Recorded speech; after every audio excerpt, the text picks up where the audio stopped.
Dans un musée, sous une lumière calme, il semble presque familier. Le front est bas, oui, les arcades sont fortes, le nez est large. Mais dans les yeux, il y a autre chose. Pas une bête, pas une créature étrangère. Plutôt une présence, comme si quelqu'un que nous avions mal jugé pendant des siècles venait enfin de nous fixer en silence. Pendant très longtemps, l'histoire populaire sur les Néandertaliens a tenu en quelques images simples. Un homme brutal, un survivant primitif, une branche humaine trop lente, trop lourde, trop limitée pour résister à l'arrivée de Sapiens. Pour beaucoup, ils étaient les perdants évidents, les faux humains, les cousins ratés. Il y avait même plusieurs versions de cette légende. Certains les imaginaient stupides. D'autres les voyaient comme des géants du froid, incapables d'art, incapables de finesse, incapables d'avenir. Et quand on admettait enfin qu'ils avaient existé à côté de nous, on les traitait encore comme un brouillon de l'humanité, un essai avant la vraie version. C'est un récit simple, c'est aussi un récit faux, car le problème avec les mythes sur Néandertal, c'est qu'ils ont survécu bien plus longtemps que les preuves qui les avaient fait naître. Une mauvaise reconstruction. Une lecture arrogante des os. Des idées du 19e siècle projetées sur des morts vieux de dizaines de milliers d'années. L'image a tenu. L'évidence, elle, a changé. Et puis la science a ouvert une porte que l'ancienne histoire ne pouvait pas franchir. Pas une porte vers l'imagination, mais vers la molécule, vers l'ADN ancien, vers des fragments invisibles, extraits d'os, de dents, de poussière de grotte, et comparés, lettre par lettre, avec notre propre génome. À partir de là, tout a basculé. Ce que la génétique moderne a révélé sur les Néandertaliens n'a pas simplement nuancé leur image, elle l'a remplacée. Parce que la première découverte n'était pas petite. Elle était dévastatrice pour le vieux récit. Les Néandertaliens n'étaient pas un cul-de-sac totalement séparé de nous. Ils n'étaient pas seulement là, à côté, dans une autre case. Ils ont rencontré des humains modernes. Ils ont eu des enfants avec eux. Et aujourd'hui encore, chez la plupart des populations ayant des ancêtres hors d'Afrique, une petite partie du génome porte cette rencontre ancienne. Pas une légende, pas une métaphore, une trace biologique. Pendant des générations, on a raconté la préhistoire comme une scène finale très nette. Sapiens arrive. Néandertal disparaît. Le nouveau remplace l'ancien. Mais le génome raconte une scène bien plus dérangeante. Les deux humanités ne se sont pas seulement croisées, elles se sont mêlées. Et si nous portons encore une part de cet héritage, alors les Néandertaliens n'ont pas simplement disparu. Une partie d'eux a été absorbée. C'est là que le mot extinction commence à devenir trompeur. Oui, les Néandertaliens comme population distincte se sont éteints. Oui, leur monde a pris fin. Mais le tableau n'est pas celui d'un effacement propre et total. L'ancien récit disait « Ils ont perdu, nous avons gagné ». Le nouveau récit dit autre chose. Ils ont disparu comme peuple séparé, mais pas sans reste, pas sans transmission, pas sans survivance. Et cette survivance n'est pas récente. Elle ne date pas d'un âge historique, ni d'une mémoire conservée par des chroniques. Elle remonte à des rencontres qui ont eu lieu il y a environ 50 à 70 000 ans, peu après la sortie d'Afrique de groupes de sapiens. À cette époque, notre espèce avançait dans des territoires que les Néandertaliens connaissaient déjà depuis très longtemps. Eux n'étaient pas de passage.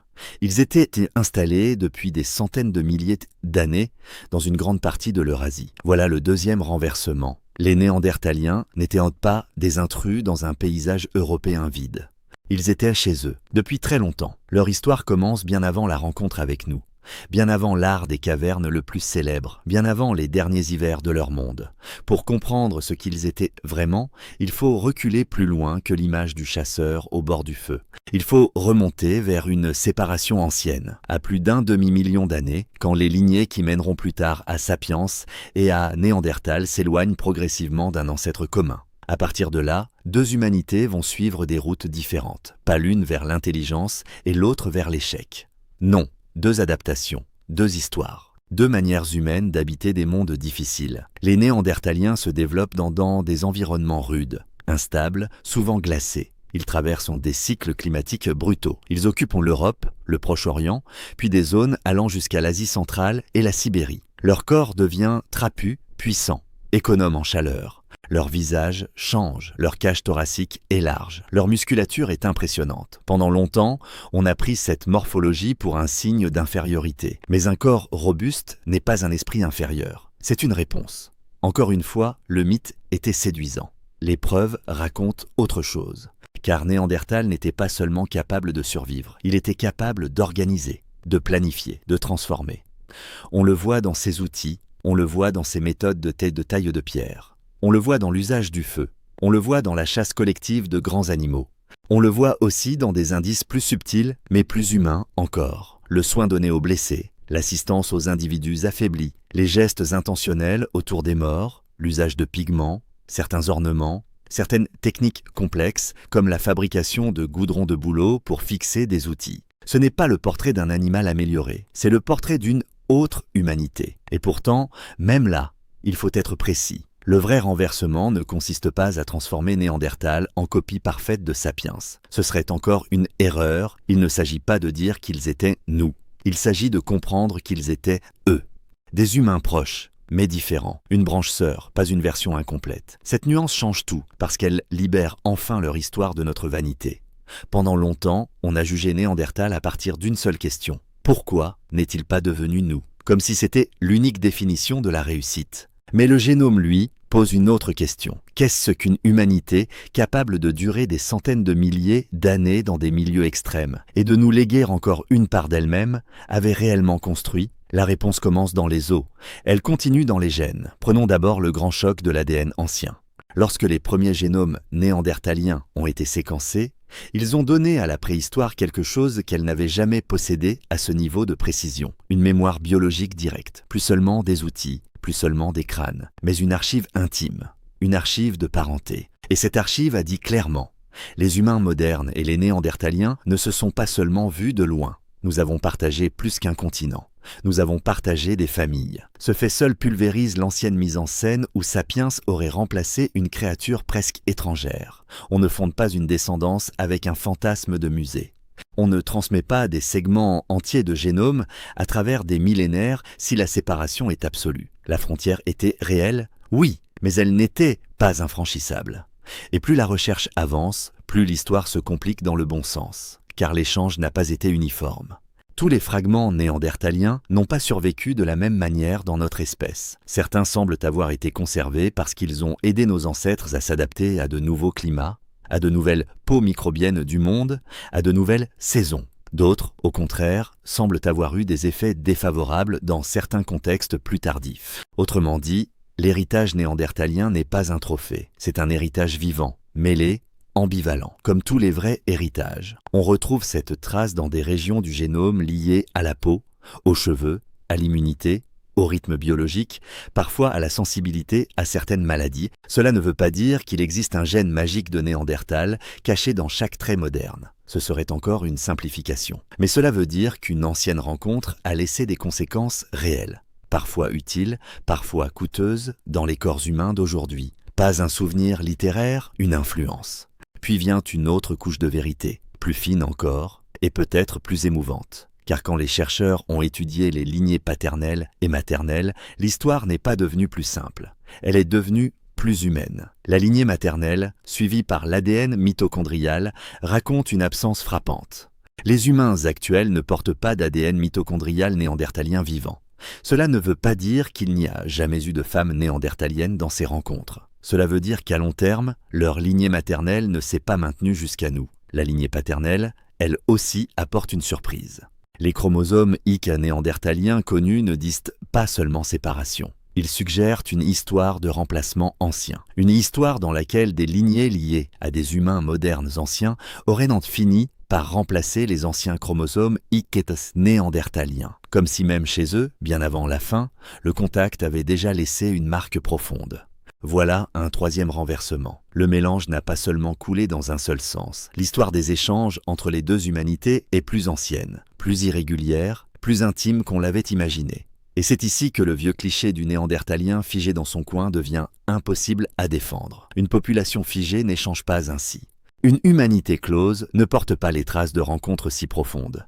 Ils n'étaient pas hors de l'histoire, ils étaient dans l'histoire, pleinement, avec ses rapprochements, ses pertes, ses remplacements, ses héritages incomplets. Leurs petits groupes ont aussi laissé une autre vérité, plus dure. Les génomes montrent souvent une faible diversité, signe de population réduite, fragmentée, parfois isolée.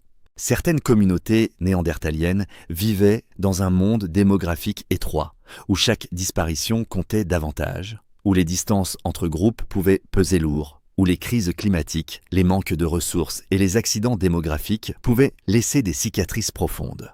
Dans un site sibérien, l'analyse génétique a même révélé des liens de parenté très proches au sein d'un groupe, dont un père et sa fille. Ce détail n'a rien d'anecdotique. Il ouvre une fenêtre brutale sur leur réalité sociale. Nous ne regardons plus une silhouette abstraite sur une paroi de musée. Nous regardons de petites communautés vulnérables, réelles, exposées, vivant dans des mondes immenses avec peu de marge d'erreur. Ce n'était pas une espèce faible, c'était une espèce numériquement fragile. Et ce n'est pas la même chose.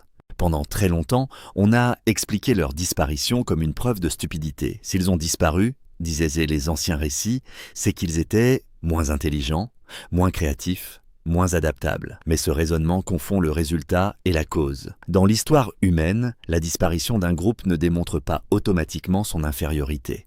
Parfois, elle révèle seulement la brutalité du contexte. Une population réduite, dispersée, soumise aux à-coups du climat, en concurrence partielle pour certains territoires et en contact avec une autre population plus nombreuse ou plus mobile, peut s'effacer sans avoir été primitive. Elle peut même avoir été remarquable. L'histoire naturelle n'est pas un concours juste. Elle ne distribue pas des trophées moraux. Encore une fois, l'ancien récit était confortable. Il n'était pas vrai. Mais l'ADN n'a pas seulement changé notre compréhension de leur fin. Il a aussi changé notre vision de leur apparence et de leur identité. Car pendant longtemps, on a parlé des Néandertaliens comme s'ils formaient un bloc uniforme. Le même visage, le même corps, la même vie, du bout de l'Europe jusqu'aux marges de l'Asie. Là encore, la génétique et l'archéologie ont cassé l'image. Il existait des groupes régionaux, des variations, des histoires locales, des mouvements, des remplacements partiels, des différences entre l'Ouest et l'Est de leur monde, des continuités mais aussi des ruptures. Le mot néandertal donne l'illusion d'un seul peuple compact. En réalité, il recouvre une mosaïque de populations parentes, parfois reliées, parfois séparées, toujours exposées aux secousses du temps. Ce point est essentiel, parce qu'il détruit un autre mythe discret, celui de l'homme préhistorique immobile. Comme si la préhistoire était un décor figé. Elle ne l'était pas. Les populations bougeaient, se rencontraient, se remplaçaient, se réduisaient, se reformaient. Les cartes humaines du Paléolithique n'étaient pas silencieuses, elles étaient mouvantes. Et à l'intérieur de cette mosaïque, les Néandertaliens n'étaient pas culturellement vides. Ils savaient exploiter leur environnement avec finesse. Ils chassaient des animaux massifs, mais pas seulement. Ils adaptaient leur alimentation selon les lieux. Dans certaines régions, on trouve des preuves d'un régime varié, incluant aussi des plantes, des champignons, parfois des ressources marines. Cela peut paraître banal aujourd'hui. Mais dans le vieux stéréotype, Néandertal n'avait qu'un rôle, frapper, manger, mourir. Ce rôle ne tient plus. Leur technologie non plus ne tient plus dans la caricature. La production d'outils exige une séquence mentale. Préparer un nucléus de pierre, anticiper les éclats, choisir les matériaux, fixer une pointe, combiner plusieurs gestes pour fabriquer un instrument fiable, tout cela demande plus qu'une force brute. Et la fabrication de goudron de bouleau, avec ses étapes techniques, ressemble moins à un hasard heureux qu'à une tradition maîtrisée, pas une improvisation. Une connaissance. Même leur rapport au groupe paraît différent lorsqu'on enlève le masque du mythe. Des squelettes montrent des individus ayant vécu longtemps malgré des blessures sérieuses. Cela suggère de l'entraide. Cela suggère qu'un membre diminué n'était pas simplement abandonné. Dans certaines grottes, la manière dont les corps ont été placés laisse penser à des gestes intentionnels autour des morts. Il faut rester prudent, oui, mais prudence ne veut pas dire cécité. Quand les indices s'accumulent dans le même sens, l'image de la brute solitaire devient de plus en plus intenable. Et puis il y a la question la plus délicate, à quoi ressemblaient-ils vraiment dans leur esprit ? Nous n'entendrons jamais leur voix. Nous ne saurons jamais exactement comment ils racontaient le monde à leurs enfants. Nous ne pourrons jamais mesurer leur conscience depuis l'intérieur, mais nous pouvons juger l'épaisseur de leur monde mental à partir de ce qu'ils laissent. Des techniques transmises, des choix non purement utilitaires, des signes possibles de symbolisme, des territoires connus, des proies poursuivies en coopération, des morts traités autrement qu'un simple déchet organique. Tout cela ne prouve pas qu'ils pensaient comme nous. Tout cela prouve quelque chose de plus important. Ils pensaient. L'un des plus grands torts infligés aux Néandertaliens a été de les transformer en miroirs flatteurs pour Sapiens. Plus on les abaissait, plus nous paraissions exceptionnels. Mais l'ADN ancien est venu briser ce confort, car si leurs gènes sont encore là, si leur histoire s'est mêlée à la nôtre, si certaines de leurs adaptations ont même aidé nos ancêtres à survivre hors d'Afrique, alors la frontière entre eux et nous ne ressemble plus à un mur. Elle ressemble à une ligne ancienne, réelle, mais traversée. Et cette ligne rend notre propre identité moins pure, moins simple, plus profonde. Nous aimons imaginer l'humanité comme une montée nette vers nous-mêmes, une ascension propre, une victoire logique. La génétique raconte au contraire un passé enchevêtré. Des branches séparées, puis des retrouvailles. Des populations distinctes, puis des mélanges. Des disparitions, oui, mais aussi des transmissions invisibles. Le passé humain n'est pas une route droite. C'est une forêt de parenté. Dans cette forêt, Néandertal n'est plus l'ombre au bord du chemin. Il redevient un parent. Pas notre ancêtre direct au sens simple. Pas notre double, pas notre brouillon, notre parent. Et plus on le regarde ainsi, plus une autre vérité apparaît. Pendant des centaines de milliers d'années, les Néandertaliens ont porté une histoire locale puissante. Ils appartenaient profondément à l'Eurasie. Ils n'étaient pas de récents arrivants maladroits dans un monde trop grand pour eux. Ils étaient façonnés par ces terres, par leurs hivers, par leur faune, par leur relief, leur robustesse, leur visage, leur stratégie de survie, peut-être certaines de leurs prédispositions biologiques, tout cela raconte une longue familiarité avec des milieux que nos propres ancêtres ont rencontrés plus tard, pas étrangers au lieu, produits du lieu. Et c'est pourquoi la rencontre avec Sapiens ne doit pas être racontée comme la victoire de la vie sur l'inadaptation. Elle ressemble davantage à la rencontre de deux histoires humaines profondément différentes, dont l'une possédait l'avantage du nombre, de la dispersion ou de la flexibilité sociale à grande échelle, tandis que l'autre, plus ancienne dans ces régions, portait le poids de petites populations et d'un monde déjà instable. La différence entre les deux n'était pas seulement cognitive, elle était démographique, écologique, historique, on peut même aller plus loin. Ce que l'on appelle la disparition de Néandertal est peut-être, en partie, le résultat combiné de plusieurs forces. Isolement, faible diversité génétique, choc climatique, pression locale sur les ressources, absorption partielle dans des groupes de sapiens et probablement bien d'autres facteurs que nous ne pouvons plus observer directement. Ce n'est pas une morale, c'est une convergence. Et les convergences sont souvent plus vraies que les explications héroïques. Il y a aussi quelque chose de vertigineux dans le fait que certaines de leurs lignées les plus nettes n'aient pas survécu telles quelles. Pas d'ADN mitochondrial néandertalien chez nous. Pas de vieux chromosomes I néandertaliens transmis jusqu'aux hommes actuels. Comme si la rencontre l'avait laissé une empreinte réelle, mais incomplète. Une présence sans nom propre, un héritage morcelé, une survie par fragments. Pas une dynastie, une dispersion. Et pourtant, parfois, un fragment suffit à sauver une mémoire. Car l'histoire des Néandertaliens ne se joue plus seulement dans les vitrines ou les manuels. Elle vit maintenant dans une question plus intime. Quand nous parlons d'eux, parlons-nous d'un monde totalement perdu, ou d'une part effacée de nous-mêmes que la science apprend à reconnaître? Ce n'est pas seulement une affaire de fossiles. C'est une affaire d'identité humaine. Chaque fois que le vieux cliché du sauvage stupide revient, il se heurte désormais à un fait simple et difficile à contourner. Cette humanité caricaturée a laissé une trace dans notre propre espèce. Une trace assez forte pour être mesurée.